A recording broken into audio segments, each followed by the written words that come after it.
Welcome to Just a Few Acres Farm. We got a busy day today. I gotta do some mechanical work in the morning. Hillary's going to market this afternoon, so we gotta get her ready for that.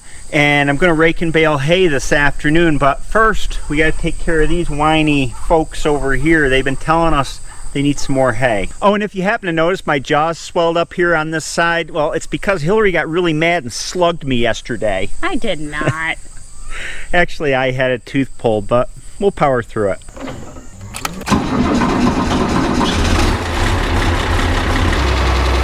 In case you're wondering why we're feeding the cattle hay in August, well, it's because we brought them in from pasture to separate for breeding, and then all this rain came and we kept them in because the laneways through to our pastures get really muddy if we put them out when the ground is really wet, and it just winds up being a big mess. So we're keeping them in. We're going to divide them hopefully early next week, and then they'll go back out on pasture.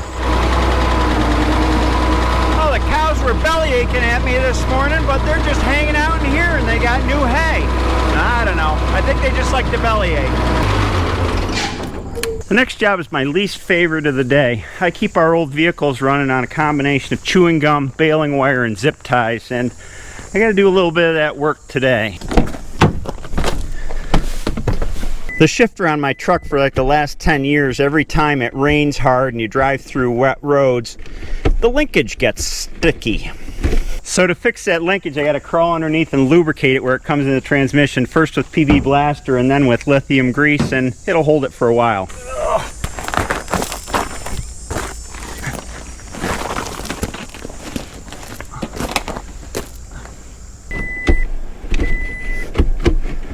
Work it back and forth till it loosens up.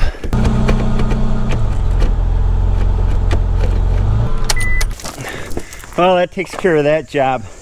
I've always been stingy with vehicles. I think that vehicles are the worst investment you can make, so I try to run them till they die. But I think I'm gonna have to break down and get Hillary a new car because her van is just nearing the end, I think. The strawberry milkshake problem doesn't seem to have affected it, as since I flushed out the transmission, it's been driving and shifting like new. It's been shifting really well, so, but I just get tired of dealing with it. It's too much tinkering. I think it's pretty goofy that cars are viewed as a status symbol, at least mostly in the US they are, where you gotta roll around in the biggest and most expensive car that you can afford. It seems like a really bad investment to me, right? As soon as you drive it off the lot, it loses a great percentage of its value. So I'd rather buy cars on the cheap and then run them as long as I can. It's when they get unreliable that I start to have problems. Oh wee boy, it's hot today. It's been hot all week. 90, humid. At least I know the hay will be ready. It was pretty crunchy when I tedded it yesterday morning, so I know it will be fine this time, and I have all day to do it. No chance of rain. Wouldn't you know it, I showed how to cook pork chops in a video last week, and last Saturday at market I sold out of all the pork chops that I brought in the first hour of market. I'll bring a whole cooler full this Saturday. And we're completely restocked with beef now. Our two beefs came back last Thursday. I picked them up, and this time I had the steaks cut 3/4 inches thick, 2 to a pack. These are ribeyes. My thinking is that you flip them on a grill, 3 minutes aside, medium rare steak, stays nice and moist and tender. All right, Hillary's all packed up, so we can cross that one off the list. In current events, police were called to a daycare center this morning because a 3-year-old boy was resisting arrest. Yeah, that's bad. So bad it's good, or so bad it's just bad.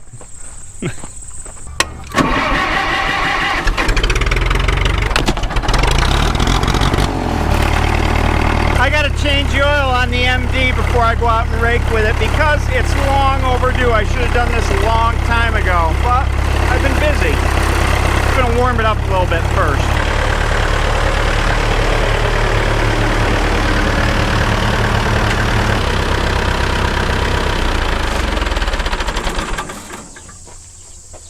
Alrighty then.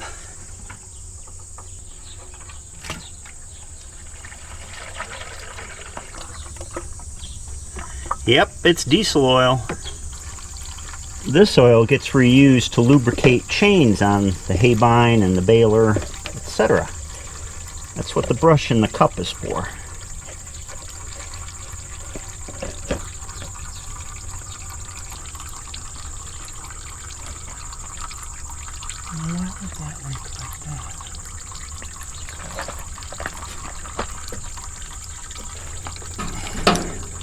This being a new engine, I really should have changed the oil after the first hour or two of use. But of course I got busy with other things. And this gas tank here leaks like a sieve. I haven't had time to coat that either. Plenty of time when it gets cold out.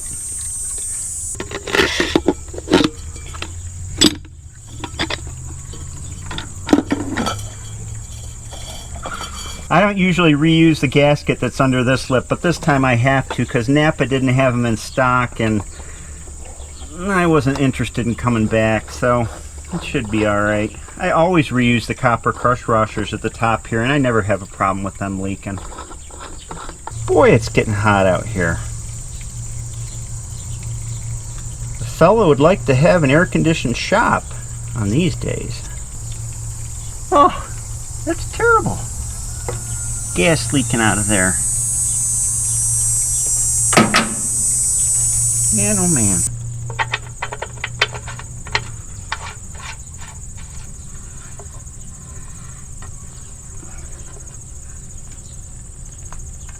There's a pinhole right up in the side of the tank up in here and it's squirting fuel out. Yay. We're just gonna make believe that this business over here ain't happening and fill her back up with oil.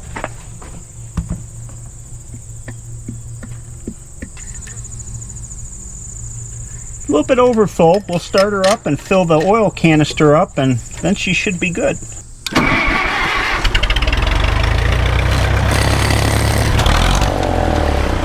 She only needed to run for about 5 seconds. Oil pressure came right up and down. Well, let's see what we got now. We're good. I don't know, there was something else I needed to do. Somebody said something, oh, about a loose muffler. I guess I'll tighten that up too. It'll help some people sleep better tonight. Ah, look at that. Nice and tight. I just checked the weather station. 90 degrees, 85% humidity at 12:30. Great day for haying, right? I gotta grease the rake because, you know, spare the grease, spoil the bearing. Well, anyway. I actually prefer to use a manual grease gun for this. I have a battery powered one, but the problem I found with the battery powered ones is I'd have no feel of how much grease is going into the joint, and I like to be able to feel that. Some people are all about having the latest and greatest in tools, and I'm just not one of them. Here we go!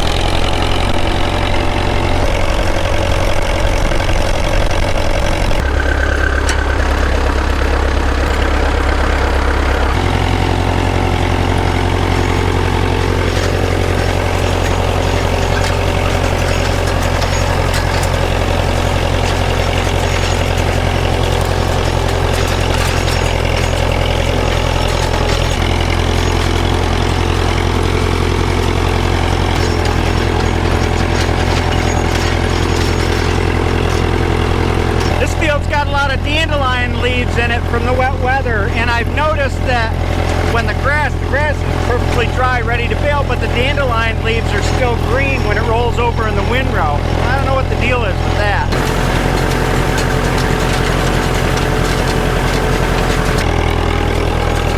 I'm doubling these windrows. They're small enough, and the hay is dry. It's ready to bale pretty much.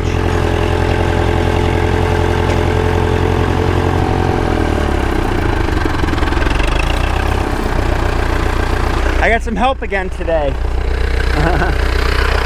Oh, it's hot. I've been doubling the windrows. Yeah. Dad loves getting on the tractor and doing field work. Dad grew up on this farm, and he also spent a lot of time in his high school years working on my great uncle's farm and a few other neighboring farms. My great uncle's farm was a large dairy for its day, and it was a pretty amazing place, I think, before my time, with spring houses and different barns and lots of different enterprises. That's where he did a lot of tillage work on that farm, and he worked with old Farmall tractors, so he shares the same love of them that I have. In fact, he had the privilege of working the first 560 in this area, which was kind of the first modern 6-cylinder international tractor, and it was big horsepower back in its day. One of the farmers he worked for bought one brand new, and Dad ran it more than anyone else. And now 60 years later, I'm still running a 656 with the same model engine in it as he had way back then. This is plenty dry enough to bale, so I'm gonna go hook up the baler and I'll head right to it while he finishes raking. Well, here we go again.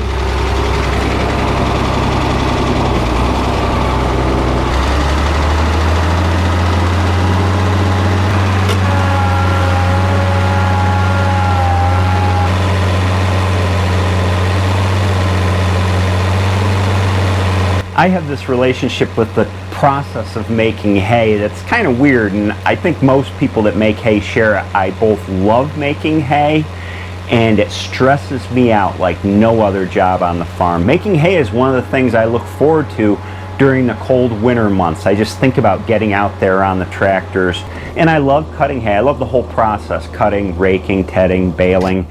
But I am in the most stress of any other job on the farm when I've got hay down. It's a weird thing to try and describe, to both love something and be so stressed out about it at the same time.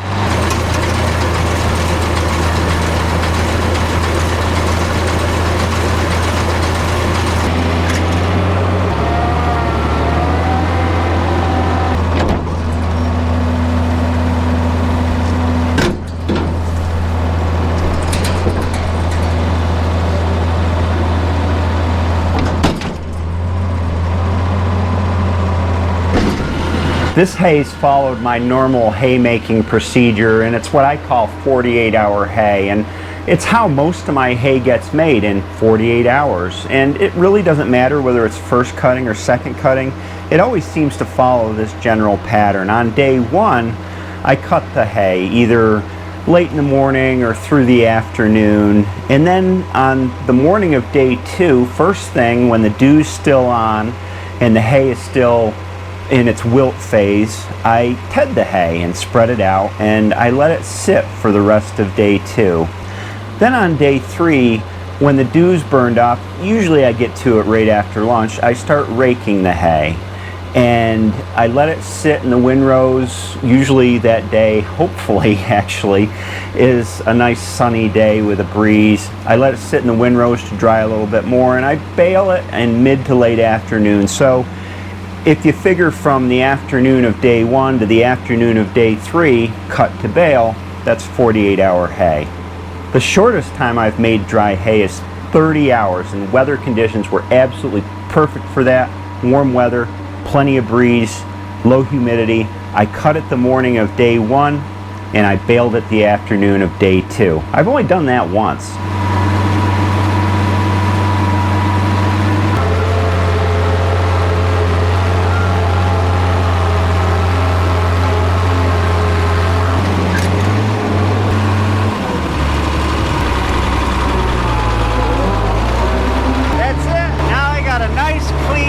To work with. I love a clean field. How many bales did I get? 1, 2, 3, 4, 5, 6. 4 1/3 in the baler. And 1 partial over there. So we'll call that 7. Well, today felt like an odyssey in the heat. I'm glad I got all the hay baled. Next week's going to be busy too. It looks like we got another haying window. I can get the rest of the hay off the fields for the season. And finally, we can divide the cattle. So stay tuned and I'll be back with you. Have a great day, and I'll see you next time.